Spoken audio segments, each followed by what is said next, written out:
ഞാൻ പ്രേക്ഷകരെ വീണ്ടും ഒരിക്കൽ കൂടി ഗ്രീൻലാൻഡിലേക്ക് കൊണ്ടുപോവുകയാണ്. ഗ്രീൻലാൻഡിന്റെ പശ്ചാത്തലത്തിലാണ് നമ്മൾ ഇപ്പോൾ നിൽക്കുന്നത്. നമ്മളുടെ ഗ്രാഫിക്സ് ടീം തയ്യാറാക്കിയ പ്രത്യേക ഒരു സെറ്റിൽ നിന്നുകൊണ്ടാണ് ഗ്രീൻലാൻഡിനെ പറ്റി ഞാൻ പ്രേക്ഷകരോട് സംസാരിക്കുന്നത്.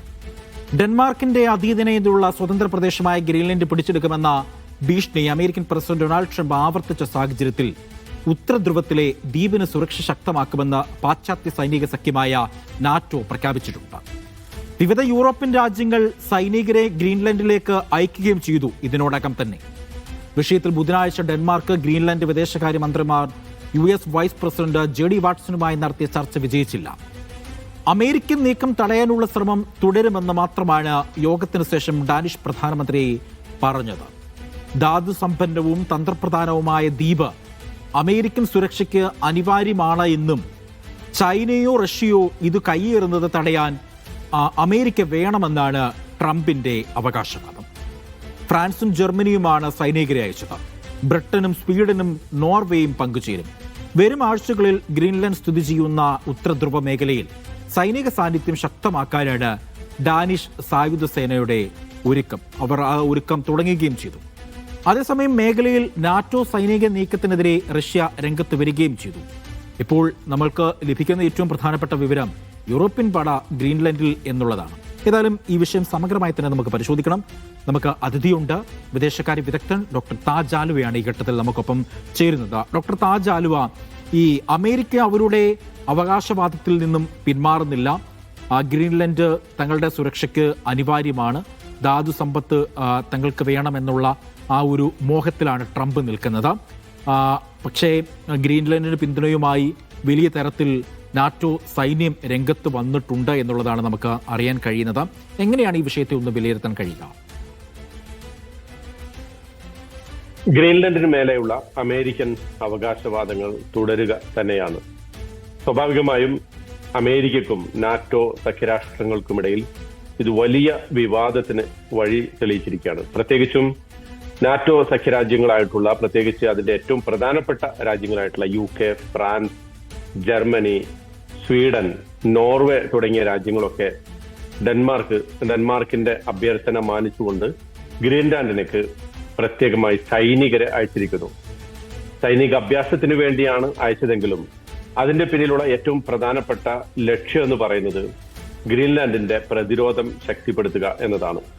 പ്രത്യേകിച്ച് അമേരിക്കൻ വിദേശകാര്യ സെക്രട്ടറി മാർക്കോ റൂബിയോയും അതുപോലെ തന്നെ ഡെൻമാർക്കിന്റെ വിദേശകാര്യ മന്ത്രിയും തമ്മിൽ നടന്ന ചർച്ച പ്രത്യേകിച്ച് യാതൊരു ഫലവും കാണാത്ത ഒരു സന്ദർഭത്തിലാണ് പ്രസിഡന്റ് ട്രംപ് വീണ്ടും തങ്ങളുടെ ദേശീയ സുരക്ഷയ്ക്ക് ഗ്രീൻലാൻഡ് ആവശ്യമാണ് എന്ന വാദവുമായിട്ട് വന്നിട്ടുള്ളത്. പക്ഷേ ഇതിലേറ്റവും പ്രധാനപ്പെട്ട ഒരു സംഗതി നമ്മൾ കാണേണ്ടത്, ഇതുവരെ ട്രംപ് ഭീഷണിപ്പെടുത്തിയിരുന്നത് ലാറ്റിൻ അമേരിക്കൻ രാജ്യങ്ങളെയും മിഡിൽ ഈസ്റ്റിലെ ഇറാൻ പോലുള്ള രാജ്യങ്ങളെയും ഒക്കെ ആയിരുന്നുവെങ്കിൽ ഇപ്പോഴത് തന്റെ ഏറ്റവും സഖ്യകക്ഷികളായി കരുതുന്ന, അല്ലെങ്കിൽ പല അമേരിക്കയെ സംബന്ധിച്ചിടത്തോളം അവരുടെ പല വിദേശ അധിനിവേശങ്ങളിലും കൂടെ നിന്ന യൂറോപ്യൻ രാജ്യങ്ങൾക്ക് നേരെ തന്നെ ഇപ്പോൾ ട്രംപ് തിരിഞ്ഞിരിക്കുന്നു എന്ന് കാണാൻ സാധിക്കും.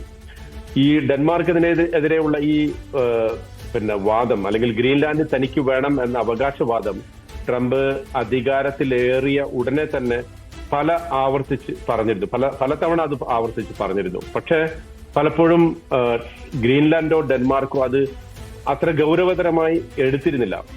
എന്നാൽ വെനിസുലയ്ക്ക് നേരെ വെനിസുലൻ പ്രസിഡന്റ് നിക്കോളാസ് മദുരോയെ തട്ടിക്കൊണ്ടു പോന്നതിന് ശേഷം ഈ വാദങ്ങൾ വീണ്ടും ശക്തമാവുകയും അതിനുശേഷം ഗ്രീൻലാൻഡിലെ ജനങ്ങളും അവിടുത്തെ ഭരണകൂടവും അതുപോലെ തന്നെ ഡെൻമാർക്കിന്റെ ഉത്തരവാദപ്പെട്ട ആളുകളുമൊക്കെ ഇത് വളരെ ഗൗരവത്തോടെ തന്നെ കാണാൻ തുടങ്ങിയിരിക്കുന്നു എന്ന് വേണം കരുതാൻ.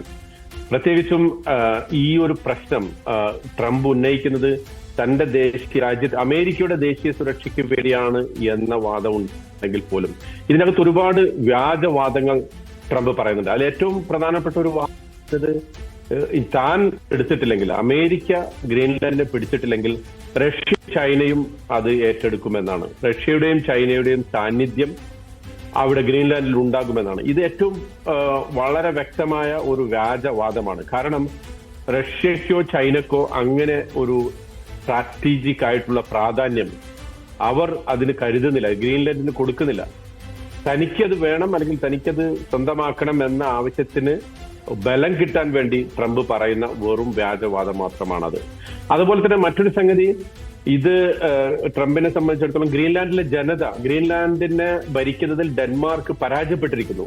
അവിടുത്തെ ജനതയ്ക്ക് സുരക്ഷ ഒരുക്കുന്നതിലും അവിടുത്തെ ജനങ്ങളുടെ കാര്യങ്ങൾ സംരക്ഷിക്കുന്നതിലും ഡെൻമാർക്ക് പരാജയപ്പെട്ടിരിക്കുന്നു എന്നാണ് ട്രംപ് പറയുന്നത്. പക്ഷെ നോക്കൂ, ഗ്രീൻലാൻഡിലെ 85% ജനങ്ങളും ട്രംപിന്റെ ഈ അവകാശവാദത്തിനെതിരാണ്. തങ്ങൾക്ക് അമേരിക്കൻ പൗരന്മാർ ആകേണ്ടതില്ല എന്ന് 85% ഗ്രീൻലാൻഡിലെ ജനതയും വാദിക്കുന്നു. അതിന് പറ്റുന്ന അല്ലെങ്കിൽ തങ്ങൾ അമേരിക്കയോടൊപ്പമോ ഡെൻമാർക്കിലേക്കോ പോകുന്നില്ല, മറിച്ച് ഇതുവരെ തങ്ങൾക്ക് ലഭിച്ചു പോന്ന ഓട്ടോണമി, സ്വയംഭരണ പ്രദേശം എന്ന പദവി മതി.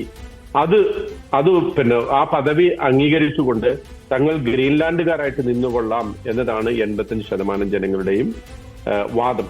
പക്ഷെ ഇവിടെ നമ്മൾ കാണേണ്ട ഏറ്റവും പ്രധാനപ്പെട്ട ഒരു സംഗതി, ലോകത്തിന്റെ രാഷ്ട്രീയം പോകുന്ന ഒരു ഗതിയാണ്.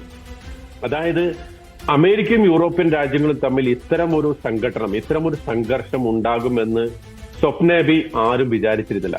ഇപ്പൊ ട്രംപ് പറയുന്നുണ്ട്, കഴിഞ്ഞ 50 വർഷം മുമ്പ്, അതായത് പ്രസിഡന്റ് ട്രൂമാൻ വരെ, അല്ലെങ്കിൽ അതിനു മുമ്പ് 100 വർഷം എന്നൊക്കെ അദ്ദേഹം പറയുന്നുണ്ട്, ഈ അമേരിക്കയ്ക്ക് അവകാശപ്പെട്ടതാണ് ഗ്രീൻലാൻഡ്. ഇത് ഇന്നോ ഇന്നലെയോ തുടങ്ങിയ വാദമല്ല. തങ്ങളെ സംബന്ധിച്ചിടത്തോളം ഇത് 100 വർഷം പഴക്കമുള്ള ഒരു വാദമാണ്. അങ്ങനെ ആ 100 വർഷത്തിന്റെ ആ ചരിത്രം ഇതിനുണ്ട്. അതിന്റെ അടിസ്ഥാനത്തിലാണ് തങ്ങൾ ഇത് ചോദിക്കുന്നത് എന്നാണ് ട്രംപ് പറയുന്നത്. പക്ഷേ സ്വാഭാവികമായും ഇതിന്റെ ചരിത്രത്തിലേക്ക് നോക്കിക്കഴിഞ്ഞാൽ നമുക്ക് കാണാൻ സാധിക്കും, അത് ഡെൻമാർക്കും യൂറോപ്പിന്റെ ഭാഗമായിരുന്നു ഗ്രീൻലാൻഡ്. യൂറോപ്യന്മാരാണ്, പ്രത്യേകിച്ച് ഡെൻമാർക്കിന്റെ തുടർച്ചയായിട്ടുള്ള ഭരണാധികാരികളാണ് അത് ഭരിച്ചിരുന്നത് എന്ന് കാണാൻ സാധിക്കും. ഈ യൂറോപ്പുമായിട്ടുള്ള ഇത്തരമൊരു ഏറ്റുമുട്ടൽ വാസ്തവത്തിൽ അമേരിക്കയുടെ ഒരു അതിവാദമായിക്കൊണ്ട്, അല്ലെങ്കിൽ മിലിറ്ററി രംഗത്തുള്ള, സൈനിക രംഗത്തുള്ള ഒരു എടുത്തുചാട്ടമായിക്കൊണ്ട് കരുതുകയും അത് അമേരിക്കയുടെ നാശത്തിലേക്കുള്ള കുഴി തോണ്ടലാണ് എന്ന് വാദിക്കുകയും ചെയ്യുന്ന ധാരാളം ആളുകളെ നമുക്ക് കാണാൻ സാധിക്കും. ഇപ്പോ ഏറ്റവും പ്രധാനമായി ശീതസമരത്തെക്കുറിച്ച്, ശീതസമര കാലത്തുള്ള സംഘടനകളെ കുറിച്ച് ഒരു പുസ്തകം എഴുതിയ അലോൺ മക്കോയ്, അദ്ദേഹം അമേരിക്കൻ ചരിത്രകാരനായിട്ട് അലോൺ മക്കോയ് പറയുന്നുണ്ട്, ഇത് ഈ മാക്രോ മിലിറ്ററിലിസം, ഇത് അമേരിക്കയുടെ അതിസൂക്ഷ്മമായിട്ടുള്ള ഇത്തരം സൈനിക ഇടപെടലുകൾ അമേരിക്കയെ അതിന്റെ നാശത്തിലേക്കാണ് നയിക്കുക എന്ന് പറയുന്നുണ്ട്. നമ്മൾ കാണേണ്ട ഏറ്റവും പ്രധാനപ്പെട്ട ഒരു സംഗതി അതാണ്. അതായത് അമേരിക്കൻ ഇക്കോണമി അതിന്റെ തകർച്ചയുടെ വക്കിലെത്തി നിൽക്കുന്നു. അതുപോലെ തന്നെ അവിടുത്തെ വിദേശ കടം, അമേരിക്കയുടെ കടം അത് GDP-യുടെ 120%. $7 ബില്യൺ ഓരോ ദിവസവും അമേരിക്കക്ക് ഗവൺമെന്റിന്റെ ചെലവ് നികത്താൻ വേണ്ടി മാത്രം കടമെടുക്കേണ്ടി വരുന്നത്. ഇങ്ങനത്തെ ഒരു സാമ്പത്തിക സ്ഥിതിയിൽ ഇത്തരം വിദേശ മിലിറ്ററി എക്സ്പെഡിഷൻ, അതിലേക്ക് അമേരിക്ക പോവുക എന്നുള്ളത് അവരെ സംബന്ധിച്ചിടത്തോളം നാശത്തിന്റെ കുഴി സ്വയം തോണ്ടുന്ന ഒരവസ്ഥയാണ്. ഈ അതിവാദത്തിന്റെ പുറത്ത്, അല്ലെങ്കിൽ ഇത്തരം സാഹസികമായ ഉദ്യമങ്ങൾ അമേരിക്ക ഈ സമയത്ത് ചെയ്യരുത് എന്ന് അവിടുത്തെ നിരീക്ഷകരും അതുപോലെ തന്നെ തന്ത്രപ്രധാനമായിട്ടുള്ള ഈ വകുപ്പുകൾ കൈകാര്യം ചെയ്യുന്ന, അല്ലെങ്കിൽ അതിന്റെ രാഷ്ട്രീയമായും അതുപോലെ സാമൂഹികമായും ഒക്കെയുള്ള പ്രധാനപ്പെട്ട നിരീക്ഷകരൊക്കെ അമേരിക്കൻ ഗവൺമെന്റിന് ഉപദേശിക്കുന്നുണ്ട്. പക്ഷേ തനിക്കൊരു ഉപദേശം വേണ്ടതില്ല, താൻ തീരുമാനിച്ചത് ചെയ്യും എന്ന ഒരു വാദത്തിലാണ് അമേരിക്കൻ പ്രസിഡന്റ് ട്രംപും അതുപോലെ തന്നെ അദ്ദേഹത്തിന്റെ ഭരണകൂടത്തിലുള്ള പ്രമുഖരുമൊക്കെ ഇപ്പോൾ നിലകൊള്ളുന്നത് ആ വാദത്തിലാണ്.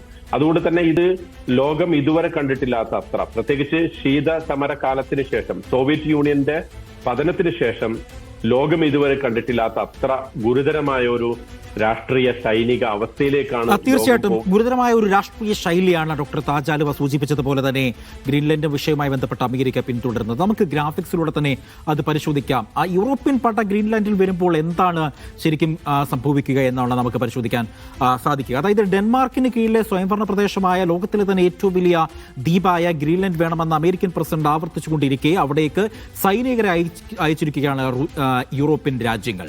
അമേരിക്ക ഉൾപ്പെടെ സൈനിക സഖ്യമായ നാറ്റോയിലെ അംഗങ്ങളായ ഫ്രാൻസ്, സ്വീഡൻ, ജർമ്മനി, നോർവേ എന്നീ രാജ്യങ്ങളുടെ സൈനികർ വ്യാഴാഴ്ച ഗ്രീൻലൻഡിലെത്തി. ദ്വീപിന്റെ കാര്യത്തിൽ അമേരിക്കയുമായി ഡെൻമാർക്കുമായി ഗ്രീൻലൻഡിലെ പ്രതിനിധികൾ നടത്തിയ കൂടിക്കാഴ്ചയ്ക്ക് പിന്നാലെയാണ് ചർച്ചയിൽ അടിസ്ഥാനപരമായ ഭിന്നതകൾക്ക് പരിഹാരമായിട്ടില്ല എന്ന റിപ്പോർട്ടുകൾ ഉണ്ടായിരുന്നത്. ഈ റിപ്പോർട്ടുകളുടെ അടിസ്ഥാനത്തിൽ ഇത് നിരീക്ഷണത്തിലാണ്. തങ്ങളുടെ സൈന്യത്തെ ഗ്രീൻലൻഡ് തലസ്ഥാനമായ ന്യൂക്കിൽ വിന്യസിക്കുന്നത്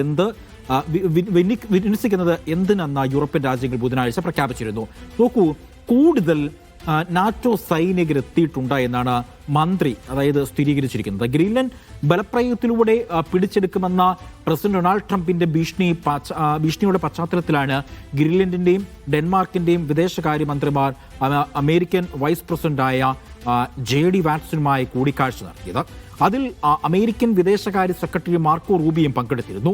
എന്നാൽ അടിസ്ഥാനപരമായ വിയോജിപ്പുകളും കൂടിക്കാഴ്ചയിൽ പരിഹരിക്കാനായില്ല എന്നാണ് ദ്വീപ് പിടിക്കാനുള്ള ട്രംപിന്റെ ഇംഗിതം വളരെ സ്പഷ്ടമായെന്നും ചർച്ചയ്ക്ക് ശേഷം ഡാനിഷ് വിദേശകാര്യമന്ത്രിയും പറയുകയുണ്ടായി. ചർച്ചയിൽ സൈനിക നടപടിയിലൂടെയല്ലാതെ ഗ്രീൻലൻഡ് ഡെൻമാർക്കിൽ നിന്ന് വില കൊടുത്ത് വാങ്ങുവാനുള്ള സാധ്യതയും അമേരിക്ക മുന്നോട്ട് വെച്ചിരുന്നു. മറ്റൊന്ന്, ഈ സൈനിക വിന്യാസം നിരീക്ഷണത്തിലാണ്.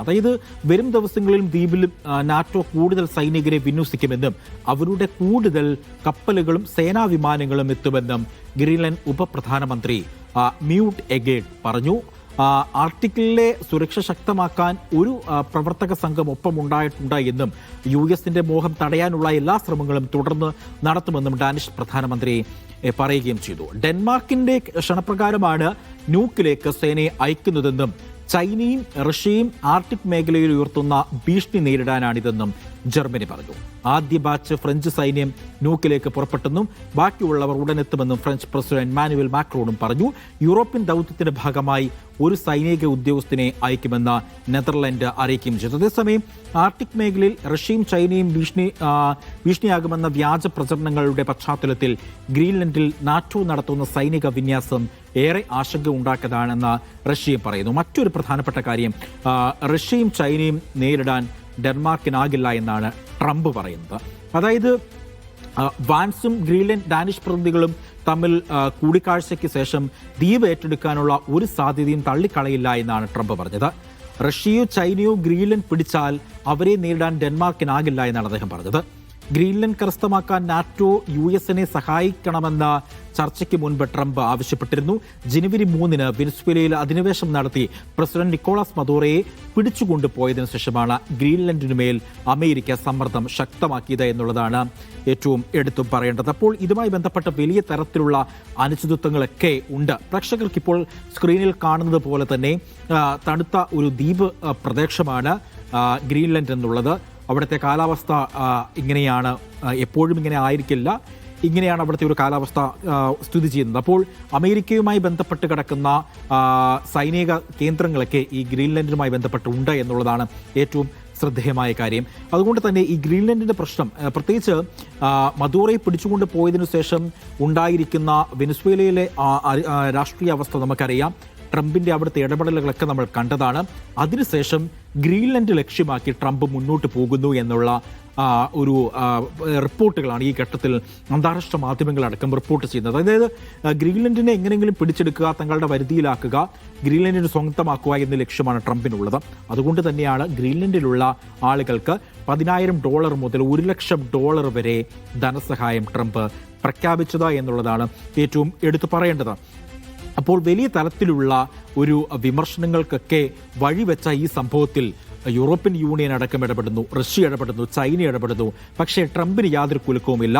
തൻ്റെ കിരാതമായ നടപടിയുമായി മുന്നോട്ട് പോകുമെന്നാണ് ട്രംപ് പറഞ്ഞിരിക്കുന്നത്. ഏതായാലും ഈ വിഷയവുമായി ബന്ധപ്പെട്ട വലിയ തലത്തിലുള്ള പ്രതിഷേധങ്ങൾ ലോകത്തിൻ്റെ പല ഭാഗങ്ങളിലുമുണ്ട്. വലിയ തരത്തിലുള്ള വിമർശനങ്ങൾക്ക് ട്രംപിന് പിന്നാലെ, ട്രംപിൻ്റെ സോഷ്യൽ മീഡിയകളടക്കം വലിയ തരത്തിലുള്ള വിമർശനങ്ങളൊക്കെ എപ്പോഴും ഉണ്ട്. അത് ഒന്നും തന്നെയും ട്രംപ് കാര്യമായി എടുക്കുന്നില്ല എന്നുള്ളതാണ് ഈ ഘട്ടത്തിൽ എടുത്തു പറയേണ്ടത്. അപ്പോൾ ഡീകോഡിൻ്റെ ഇന്നത്തെ സമയം ഇവിടെ പൂർണ്ണമാവുകയാണ്. എൻ്റെ എല്ലാ പ്രിയപ്പെട്ട പ്രേക്ഷകർക്കും നന്ദി, നമസ്കാരം.